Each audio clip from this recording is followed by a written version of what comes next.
Undunankulu wesifundazwe iKwaZulu-Natal uThamsanqa Ntuli uthi kuzophenywa ukuthi bakhethwa kanjani abantu abahlomula ohlelweni lokulekelela abantu abasha abanamabhizinisi.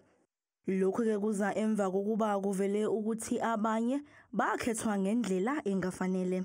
The reason for the reassessment is to ensure that there is integrity in the process.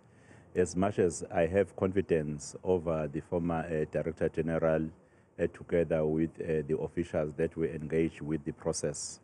But it's important that since there is an allegation to uphold the high integrity of my office, an assessment then is done.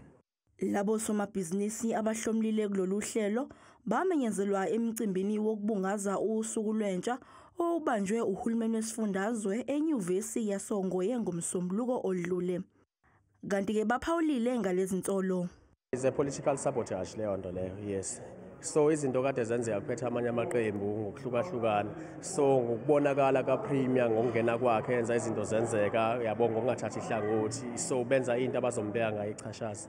Mina angiyiboni inkinga ngasesayidini lami, angaqala phansi enze kanjalo, kodwa still mina ngisazoyithola ngoba phela angihlobene ngisho nanoyedwa mhlambe ekuthiwa unamandla or uyinto ethile emphakathini.